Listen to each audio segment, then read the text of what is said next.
from the chairman of the entire committee, from Ohio, Mr. Jordan. I thank the chairman. Director, how many federal inmates were released to home confinement under the CARES Act? We had about 35,000 released under the CARES Act. 35,000? Oh, excuse me, 35,000 is the number under FSA earned time credits. Under CARES Act, it was 13,000. 13, that's what I thought. 13,204. 13,000. On February 4th, 2023, Jason Galanis, after serving approximately 40% of his sentence, applied for home confinement. Very next month, the probation office approved that. You're familiar with that, right? Also, the very next month, March of 2023, the Pensacola warden approved. And then on June 9th, the Residential Reentry Management Center also approved Mr. Galanis for home confinement under the CARES Act. But then, 4 days later, the Board of Prisons denied it.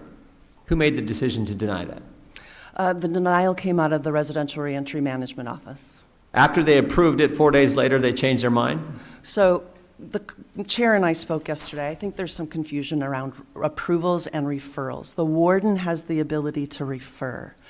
Probation has the requirement to confirm that his housing option in the community is proper. That still doesn't approve a home confinement placement. The decision rests with the Residential Reentry Management Office. And they told Mr. Galanis on the 9th that everything was fine. And then on the 13th, they changed. Why? That is not my understanding. The Residential Reentry Management Office did a thorough review of his case and concluded that he was, for a variety of indicators, would not be a good candidate for home confinement. The Residential Reentry Management Center on June 9th approved Mr. Galanis' request for home confinement and then reached out to the Southern District of New York where he was prosecuted. Is that what happened? That's not my understanding. My understanding is since he had more than 5 years on his sentence, it was practice for the Residential Reentry Management Office to reach out to the U.S. Anyone else get CARES Act release and home confinement under the CARES Act who had more than 5 years left on their sentence?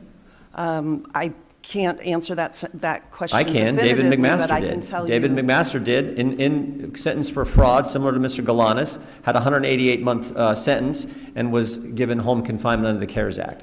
We look at each case individually. I am confident that Okay, Mr. so Galanis' case. this is what I'm getting at. What was the reason, whether it was an approval then a denial, what was the reason for the denial?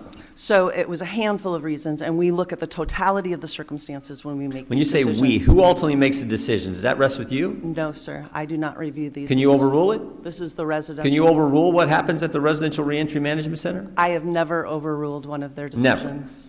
Never. Okay. Then what were the factors that made this determination? So the factors included the fact that in a previous incarceration cycle, he violated the conditions of his supervised release by texting a potential witness, and his bond was ultimately revoked. His role in the instant offense as a leader and organizer was outlined in the pre-sentencing report. As was mentioned earlier, he owed over $80 million in restitution. He had more than 10 victims and more than 5 years How many left on were his turned down? sentence. The people who applied under the CARES Act, you gave approval to 13,204. How many were denied? I don't have that number, but we're happy to look into it and get it back. Is it a big number? Is it a small number? What's the number?